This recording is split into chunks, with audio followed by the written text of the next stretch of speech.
पर फोकस करते हैं वीआईपी शेयर।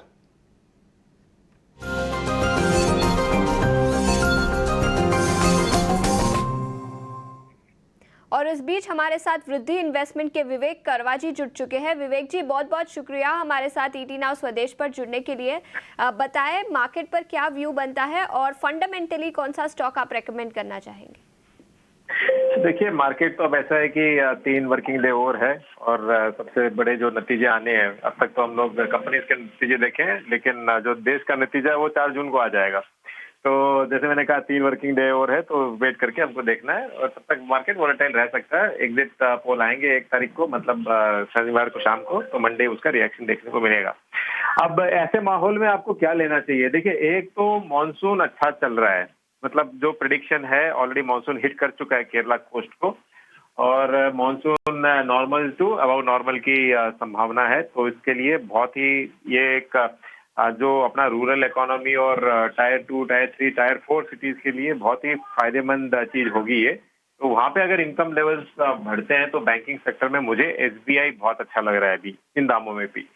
आप अगर कंपेयर करो, अभी थोड़े दिन पहले जैसे रिपोर्ट आई थी, जितने जो पूरे बैंकिंग सेक्टर के एनपीएस है ऑल टाइम लो पे है आज, और जो एसबीआई पब्लिक सेक्टर बैंक है इसके लिए वैल्यूएशन वाइज आप अगर देखो तो कमांड करती है ऑलमोस्ट आधे पीई पे चल रही है, जो प्राइवेट बैंक्स वगैरह चलते हैं, एचडीएफसी, कोटक, एक्सिस वगैरह, इनसे आप अगर कंपेयर करो तो।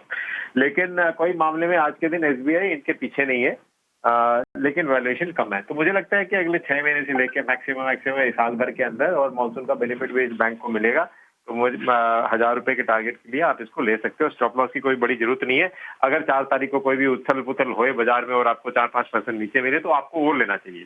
तो एसबीआई पे मैं काफी बुलिश हूँ। ठीक है, तो मार्केट वॉलेटाइल रह सकते हैं, लेकिन एसबीआई पर आप काफ़ी बुलिश है। 6 महीने के नज़रिए से 1000 रुपये प्रति शेयर का लक्ष्य एसबीआई पर, और अगर गिरावट दिखती है इलेक्शन के दिन मार्केट में तो उस दिन खरीदारी के मौके भी बनते हैं। ये राय थी एसबीआई पर 1000 रुपये प्रति शेयर का लक्ष्य।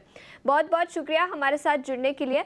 आगे बढ़ते हैं और कुछ मेटल स्टॉक्स की बात करते हैं, और उसमें इन पर्टिकुलर हिंदुस्तान जिंक की बात करते हैं। जिंक के प्राइसेस बढ़े थे, सिल्वर के भी प्राइसेस बढ़े थे। याद रखें 20% रेवेन्यू हिंदुस्तान जिंक का सिल्वर से आता है, जिसके चलते सिल्वर के प्राइसेस बढ़ने से भी कंपनी को मुनाफा होता है। दोनों ही के कमोडिटीज़ के प्राइसेस बढ़े थे, जिसके चलते स्टॉक में भारी तेज़ी दिखी थी। लेकिन आज के ट्रेडिंग सेशन में देखें तो 5% की गिरावट दिखी है। कल के ट्रेडिंग सेशन में भी स्टॉक 5% नीचे था। तो एक टेक्निकल राय ले लेते हैं हिंदुस्तान जिंक पर। वैशाली जी, क्या राय बनती है हिंदुस्तान जिंक पर? काफी चल चुका है, थोड़ा प्रॉफिट बुकिंग और कंसोलिडेशन हो सकता है, बट आई थिंक अभी भी 600 का एक अच्छा सा सपोर्ट है। अगर 600 के लेवल सपोर्ट से बाउंस होता है तो I think it is back on track, नहीं तो फिर वीकनेस हो सकता है। So 600 is the level to watch for. ठीक है, तो यहां पर आपको विशेष रणनीति स्टॉक पर बनानी होगी इन सबके बीच में।